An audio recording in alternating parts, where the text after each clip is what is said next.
North Atlantic, March 1943. A winter night so black it swallowed the horizon. Ice crusted the deck rails of U-404 as it cut through waves the color of gunmetal, diesel engines humming below. The crew moved like ghosts, faces pale, eyes raw from the cold and lack of sleep. Somewhere beyond the darkness, a convoy was out there. 30 merchant ships escorted by a handful of destroyers. Easy prey, or so they thought. Inside the conning tower, Kapitän Leutnant Otto von Bülow squinted through the periscope. He could see nothing but void. The moon had fled hours ago. Only the hiss of the North Atlantic wind filled his ears. Perfect hunting weather. "They cannot see us," he murmured, more to himself than to his second officer. The man nodded, rubbing his gloves for warmth. For years, this had been their advantage: the night. Black water and overcast skies turned the Atlantic into a battlefield made for the U-boat. Convoys blundered through it, heavy and slow, while packs of submarines circled like wolves. Donitz called it the Rudeltaktik, the wolf pack tactic. It worked. In 1942 alone, they sank over 6 million tons of Allied shipping. The Kriegsmarine's confidence was absolute, but as U-404 surfaced to reposition for attack, something changed. "Radar warning, Herr Cologne!" The radio man's voice cracked through the speaker. A faint ping, unfamiliar, alien, echoed through the receiver. It wasn't the broad, clumsy sweep of old metric radar. This one was sharp, precise, centimetric. Von Bülow's pulse quickened. He'd read the briefings, the rumors from France, Allies testing a new radar system, supposedly small enough to fit on aircraft. Impossible, they'd said. Nothing that compact could reach this far through weather. And yet, somewhere above the clouds, a blip of light was already circling. He ordered a crash dive. The boat groaned as ballast tanks filled. Men braced themselves as the hull plunged beneath the waves. The sound of rushing water gave way to creaks and pops. Depth, 40 meters, then 60, 90. Silence except for the hum of the electric motors and the quick, shallow breaths of 24 men waiting in darkness. "Sonar contact?" he whispered. Nothing yet. Outside, the ocean pressed like a hand against steel. For a few moments, it seemed the danger had passed. Then came the sound that every submariner dreaded, the distant whir of aircraft engines, followed by the hollow plop of depth charges hitting water. "Brace!" someone shouted. The explosions rolled down through the sea, muffled but close. The lights flickered. Coffee spilled across the navigation table. A wrench clattered to the floor. The chief engineer swore under his breath, tightening a valve that had begun to leak under the shock. They had been found. Von Bülow's eyes adjusted to the dim red glow of the control room. The faces around him told the same story: confusion, disbelief. The Allies weren't supposed to see in the dark. Not like this. Above them, another plane. Probably a swordfish or a wildcat from an escort carrier, swept across the surface. Searchlights stabbed through rain and spray, tracing circles where the U-boat had vanished moments earlier. The aircraft radioed coordinates to a destroyer on the horizon. Within minutes, propellers churned, and sonar pings echoed through the deep.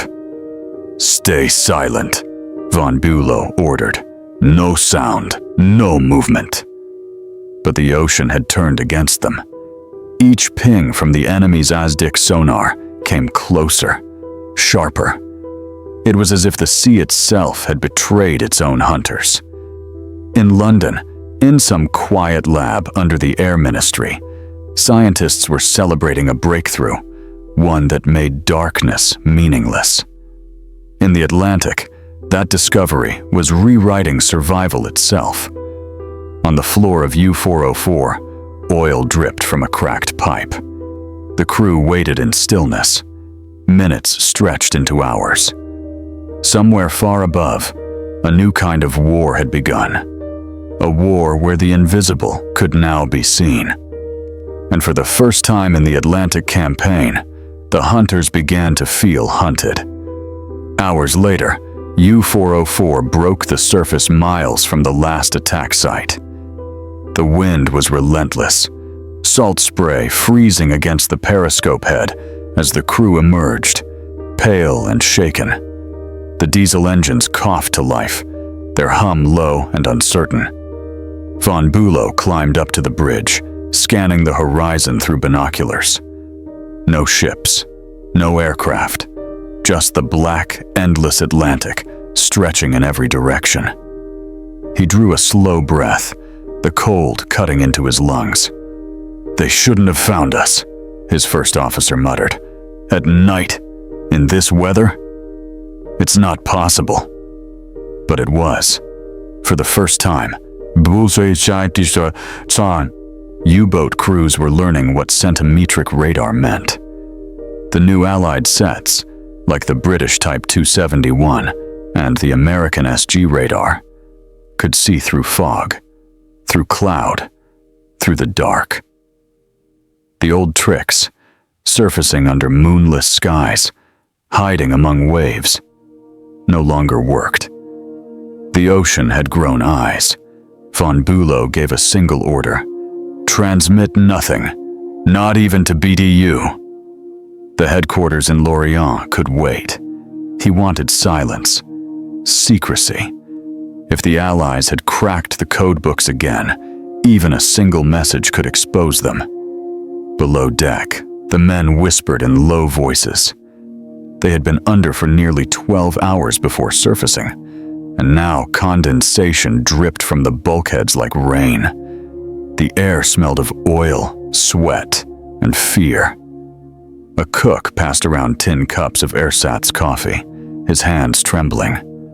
One young radio man, barely 20, broke the silence.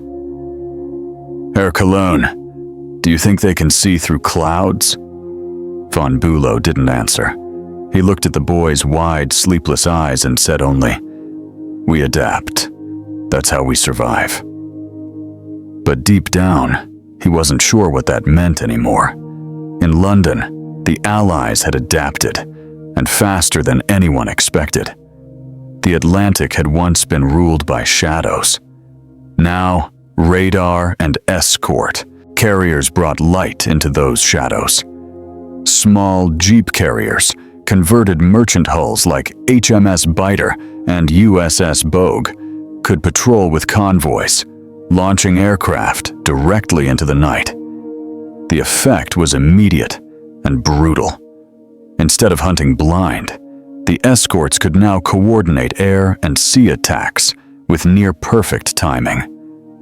A swordfish torpedo bomber could spot a periscope wake on radar, mark it with flares, and call in depth charges from destroyers within minutes. Convoys that once lost a dozen ships in a single crossing now arrived intact. Back on U-404, word filtered in through coded fragments. Other U-boats were vanishing. U-468 lost off Dakar. U-664 destroyed in daylight by Avenger bombers from USS Card.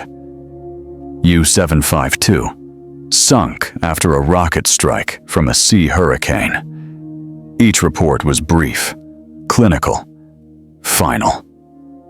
It wasn't just luck anymore.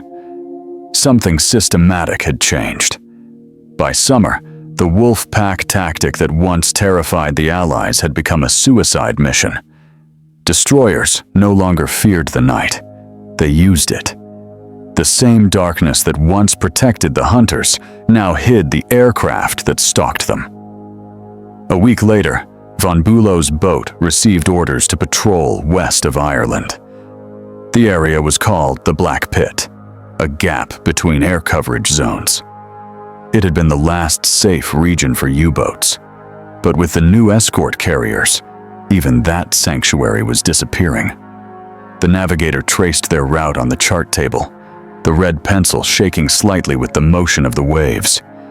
If we stay submerged during day and surface only at midnight, maybe won't do, Von Bülow interrupted.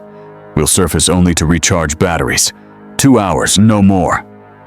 The men nodded, but the fear was there, just beneath their stoic faces.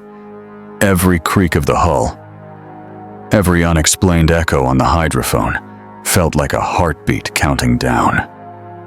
That night, as the engines idled and the radar detector stayed silent, the commander stood alone on the bridge. The moon was hidden again. He could see nothing, but he felt watched. He thought of the men asleep below, 24 souls inside a steel shell, drifting through an ocean that no longer obeyed them. The age of the predator was ending, and he could sense it in his bones. Far ahead, a faint light blinked once in the clouds, then vanished. Maybe lightning, maybe not. Von Bülow whispered to the wind, "The Atlantic was never ours." Moments later, the radar alarm screamed again. The alarm was deafening, a single, piercing note that sliced through the submarine's quiet.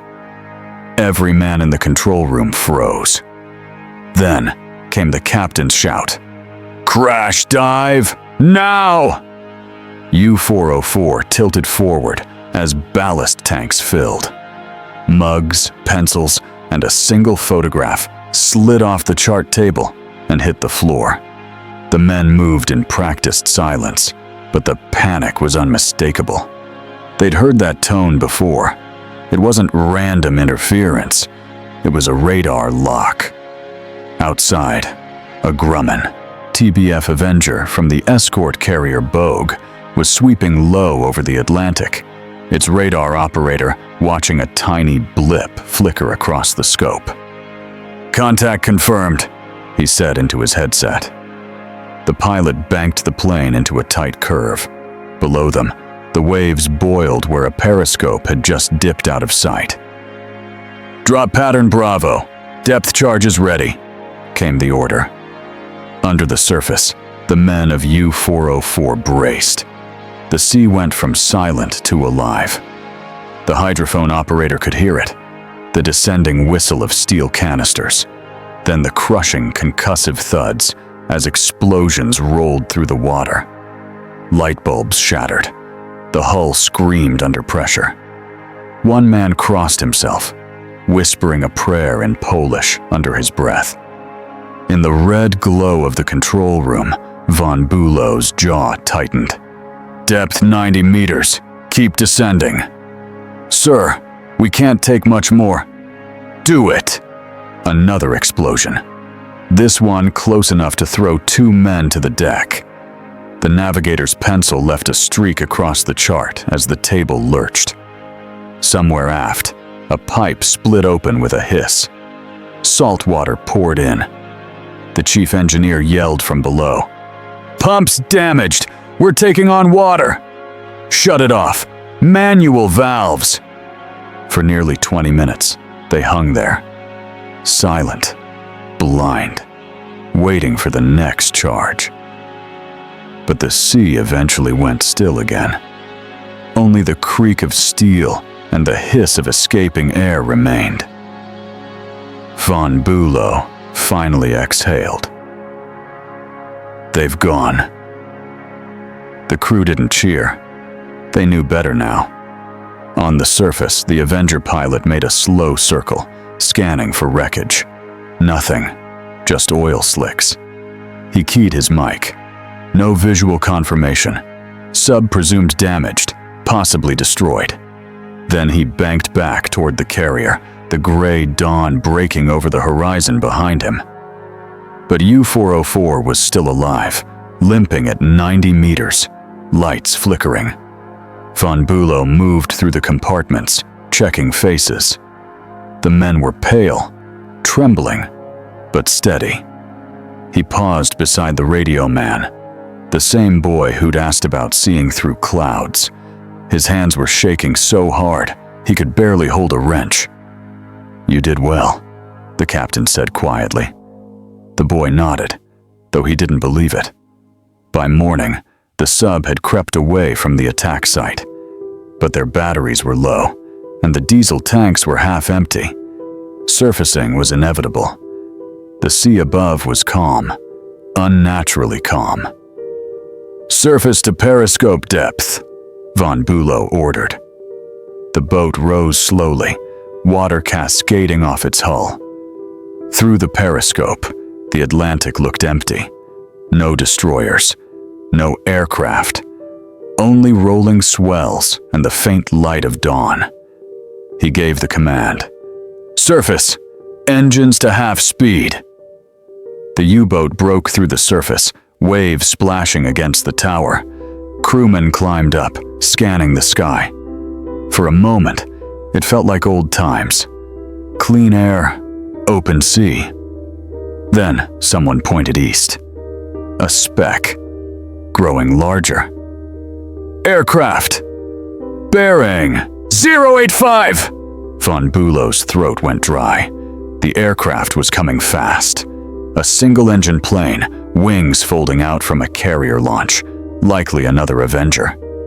"Dive! Schnell!" But the engines coughed. One cylinder had jammed from earlier damage. The sub shuddered and stalled halfway under.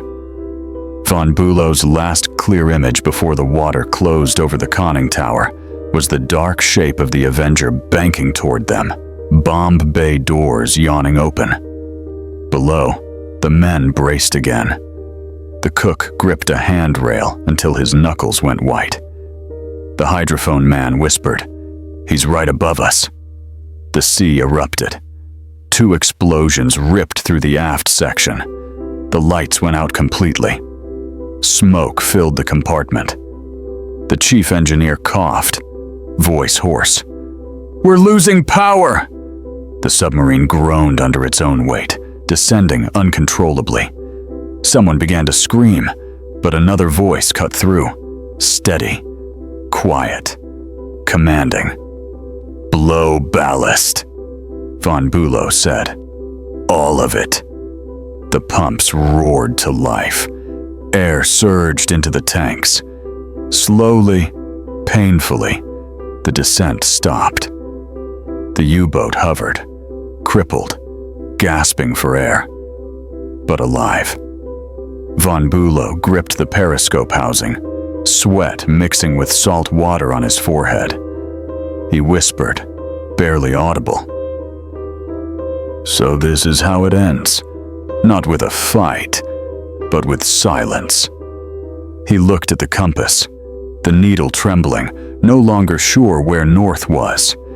The Atlantic had changed, and it was no longer their ocean. By June 1943, the Battle of the Atlantic had entered its breaking point. What once seemed endless, the convoys, the sinkings, the proud dispatches of tonnage destroyed, was suddenly reversed. From Dönitz's command bunker in Paris, the reports came in by the hour, each one colder than the last. U-187, lost, depth charged by HMS Vimy. U-3559, sunk in broad daylight. U-467, destroyed by a rocket-firing bowfighter. Entire wolf packs, Seawolf, Stürmer, Löwenherz, vanished without a trace, and no one could explain how the enemy always knew where they were. Inside U-404, the men could feel it too. The radio was mostly silent now. Messages from other boats came less and less. The ocean felt empty, not the clean, open kind of empty, but haunted. The younger crew members stopped shaving. Superstitions spread. One man refused to sleep in his bunk, saying he'd dreamt of bubbles rising through black water. Another began saving his rations of bread to throw overboard for the ghosts. Von Bülow didn't stop them. He'd seen what fear could do. He simply kept the ship moving, south toward Biscay, one dive, one resurfacing at a time. But something gnawed at. Every time they surfaced to recharge batteries, the detector would tick, a faint, rhythmic pulse from somewhere beyond the horizon. Centimetric radar. Always there. Always watching. Maybe it's the weather, the navigator said once. Von Bülow just stared at him. The weather doesn't hunt. Far above them, the Allies' new system was doing exactly that. Escort carriers filled the gaps where shore-based aircraft couldn't reach. Their small decks launched patrols every few hours. Avengers and Wildcats equipped with radar, sonobuoys, and new Lee lights that could pierce even the darkest Atlantic night. To the U-boats below, those searchlights were like judgment descending from the heavens. Men called them Himmelsaugen, the eyes of heaven.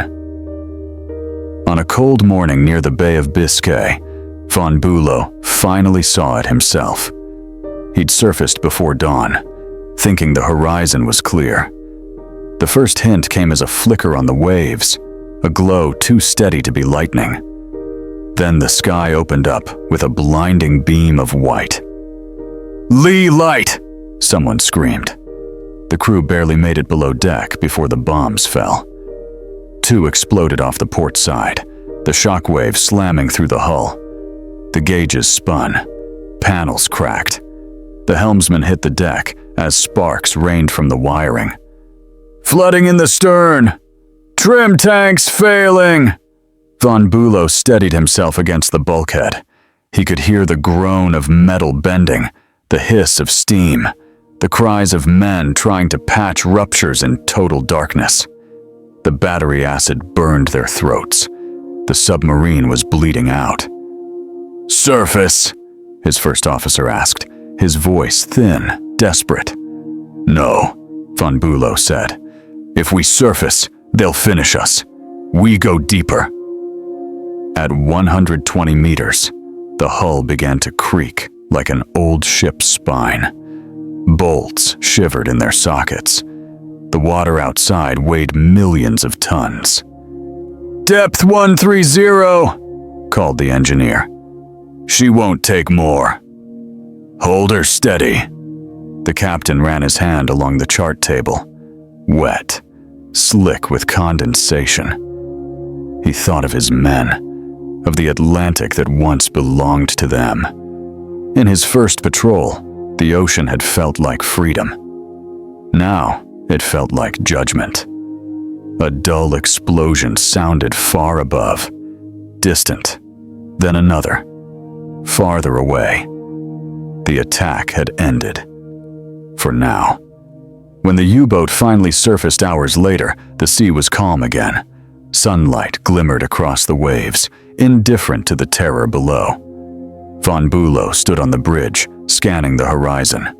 No ships, no planes, just the quiet, endless Atlantic. Behind him, the crew emerged one by one, faces drawn and pale.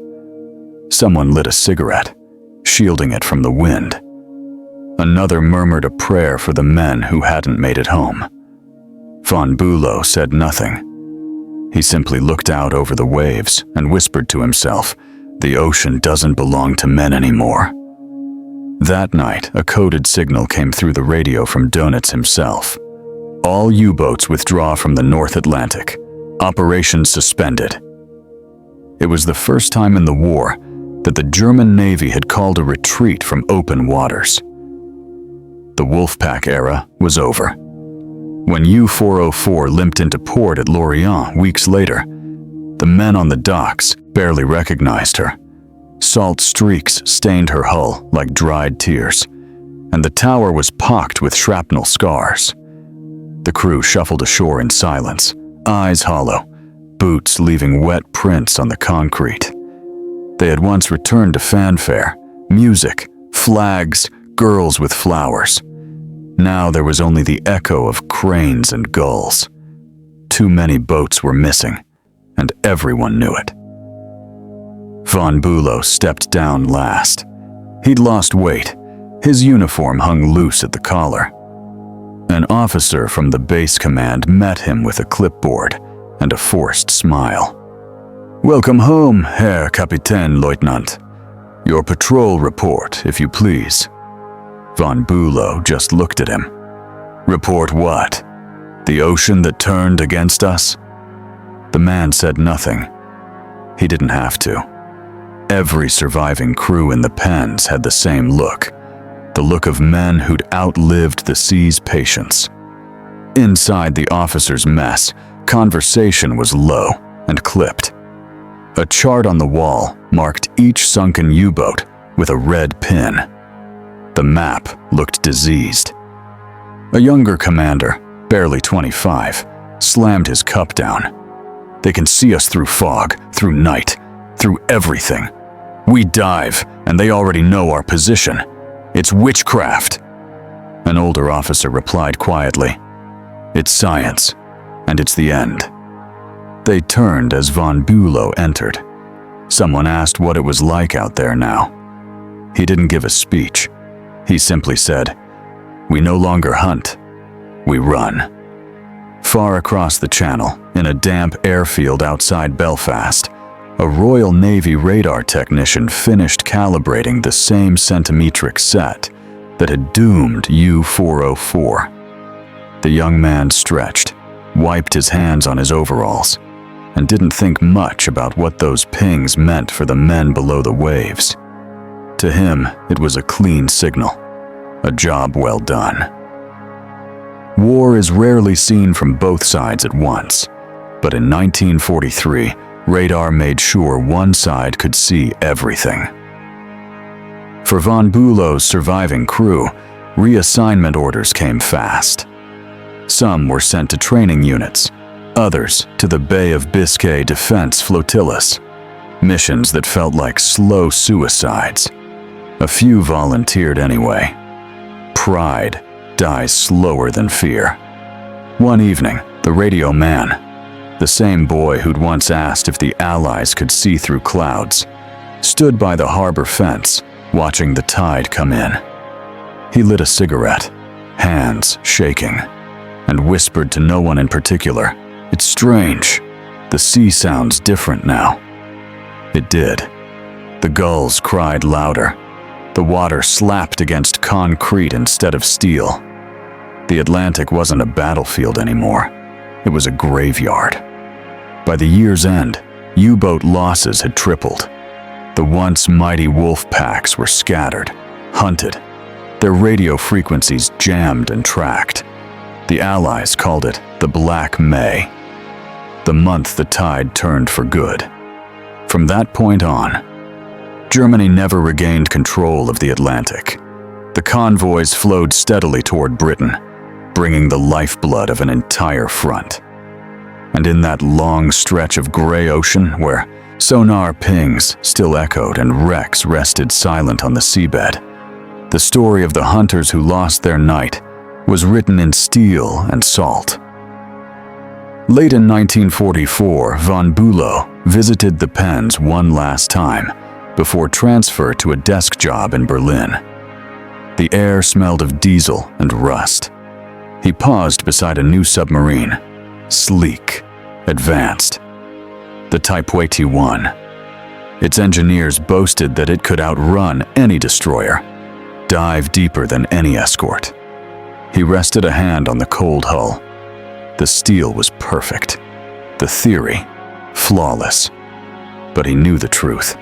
Technology could change the shape of war, but not the cost. As he turned to leave, a ray of sunlight broke through the clouds, reflecting off the damp floor like a periscope flash. It felt less like hope, more like memory. He whispered, "The sea remembers us all." Then he walked away,